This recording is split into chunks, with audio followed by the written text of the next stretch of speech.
Welcome back to the channel, guys. Sorry it's been a minute. We got a couple videos in the works. We just had a couple busy weeks.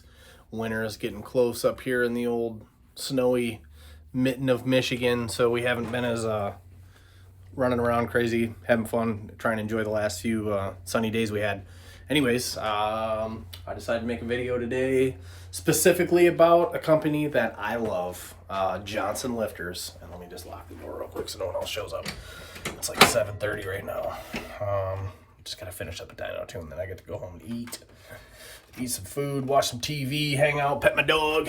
But anyways, yeah, so I would have to say probably first time I started using Johnson Lifters was probably 2015. And I used a couple of their more budget lifters with the plastic trays. And I actually had a tray fail on me a long time ago, and I was like, all right, no more plastic trays in my nice fast stuff. So I decided to go link bars and all the stuff that I started spinning, like 8-9 grand stuff. But anyways, Randy Vroman is with Johnson, and he has been one of the very few people in the course of all of the market that I am in currently that goes absolutely above and beyond. And he has offered to send me stuff as like a sponsorship, and it's hard not to accept. It's a great thing. So he actually made me a custom set of lifters for this green car. And to summarize, I finally pulled the green car out, and I'm not putting it away until it rolls, and I made up my mind I'm actually going to get it running over this winter. I am absolutely going to stop scheduling as much work, and I'm going to work on the green car and get the heads on the vet and do a few things around here. We had a crazy busy summer, but the green car, it's time. I parked the red truck. I took a deposit on the 440 cube that I was going to put on the red truck. The other gentleman still hasn't came and paid for the 408, so I'm going to relist that for sale. And if it doesn't sell, that's fine. I'll put it back in the red truck in the spring. But I am absolutely going to stop spending money on the red truck and the vet. And I'm going to focus on the third gen because I have been spending way too much money and time on other things that aren't nearly as important. But anyways, back to the summary and the reason of the of this video here specifically. Randy went above and beyond and hooked me up with a set of 903 lifter bore short travels. Still hydraulic roller. Going to use factory rocker arms in this car. See, I got the banner. I put on the shirt. Excuse me. I need some Dr. Pepper in my life. Hold on. Yeah, my throat's dry. I talk too much all day long. Dr. Pepper, if you're out there, we're trying to build a 3-second radial small tire LS with hydraulic roller, stock rocker arms, cool stuff like that. Pinkies up. Anyway, so back to the reason. So these are your 2116 LSR lifters from Johnson, and this is what I have actually used in the red truck, in my Fox body, and in my 4th gen, the black Camaro. Great lifter. I've actually shifted the Fox the highest, like routinely. I shifted the Fox body at 9,000 RPM. That was like where I shifted it from the day I put it together. 2 seasons, and it just loved every second of it as much as I did, I think. The red truck motor, I shifted that at like 74, 75. We put that motor in the Fox with that CID single plane, and on the dyno, it just wouldn't fall off for some reason. And I ended up, well, it fell off, but like it took a while. I'm like, holy crap, 8 grand, still climbing. So I ended up revving that thing 10,600 one pass. It peaked at 92.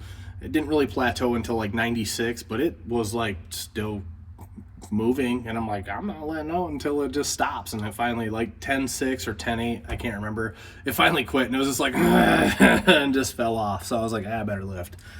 That's pretty impressive. So that car was LS3 headed, had the Frankenstein M311 heads, LS3 heads with OEM rocker arms out of a 5th gen Camaro, and revved 10,000 RPM and sustained 9,000, 9,500 all weekend at the airport races.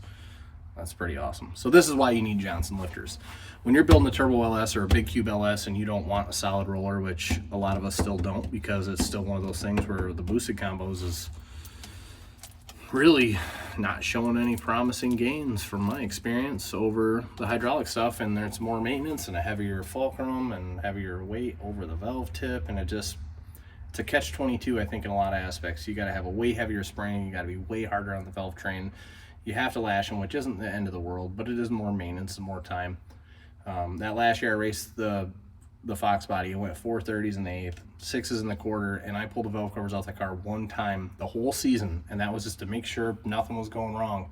That is truthfully impressive, even to me, like, wow, that's cool. And if you don't think that's impressive, I'd like to see what combination you do have, because that's pretty rowdy to have some street miles, a ton of passes, like well over 125 passes, and all quarter stuff too, not all 8th mile, you know. So it's awesome that I hang on and work for that kind of time. Anyways, these are the 903s. These boys are big. Whoop, whoop. They're awesome. They're huge. They have a larger roller. They're cool stuff. I'm excited to use them. Where are we going here? Having difficulty shooting low objects. Up here, camera. I know there's a lot to be had down there in the bra, but up here, keep your eyes on my eye. I don't know, whatever they say anyways. But yeah, these lifters are pretty exciting. I'm really excited to use them. I'll see if I can pan around here since it's stuck on my face. Let me hit the button. Ah, I missed it. It's like a game. There we go. So the difference in the body is quite huge. Oh, yeah. Dang. They're sweet. They are sweet. Yeah. Still got the head sitting here for the Corvette, the F710s. I finally got them all done and did the valve heights and stuff and set the spring pressures where I wanted them and all that good jazz. These are some shiny boys, which we've showed these a couple times. And they've just been getting moved around because I haven't had time to work on anything of my own. So they're just sitting here just being shiny and beautiful. And it's going to be fun to put those on. The fly cut and the piston's going to be a little bit of work. But nothing I haven't handled before. But yeah, if you guys are building a tried and true combo, you already know that Johnson Lifters makes the best lifters hands down in the world, but definitely for all of us United States folks. They're made here in Michigan, all USA made, and they do what they're supposed to do and then more. They're one of the few parts that I have actually just forgotten about as far as like replacement or braking or anything like that. I just buy them and I know what to expect from them, and that is a pretty darn good feeling to just never have to worry about the lifters. And you see other guys having valve train issues and lifter issues, and it sucks. You know, we're putting all this money into stuff, we really just want to use it. So the last thing I want to do is be fixing stuff, and especially replacing parts, because you got to factor in that. Buy a set of lifters and then destroy them and the cam and have metal through the motor, and then buy lifters again. So truthfully, spend your money one time, get a better product than anything comparable on the market, and don't have to replace them or fix them or worry. Use them, beat them to death more than you want to, and still be happy with the outcome. And as I said, once again, I mean, I've had the same set for 3 seasons, and the only reason I didn't have them anymore is because I got rid of the car, or I sold the long block or something of that matter. Oh yeah, look at that. So yeah, I had to finish up this dyno tune real quick. Almost there. A little bit of fuel up at about 6,200, 6,400 RPM on this 600 wheel Torque Storm GTO. And then I'm gonna head home and have some chicken cordon bleu and some rice. And I'm gonna watch some TV and stuff. But anyways, once again, Johnson Lifters, there's no question in mind. Don't question it. Don't question your engine builder. If he recommends them, run with it. That's a very small expense. That's going to add a lot of weight to your program. And I can tell you from experience, it is the more money you spend, the faster you go. So when these lifters cost about $1,000 for their top tier stuff, sometimes it's hard to chew when you can get some cheapos for $100 off Texas Speed website or BTR's website or whoever you want to call, but we don't use those here. when people provide parts to us with a Delphi or something like that, we haven't even been putting them in lately. Trying to really stick with products that we don't have to try to feel like we have to warranty. And that's one thing as an install shop.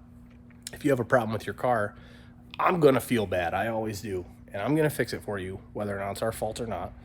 And it's not fair, so Johnson Lifters, baby.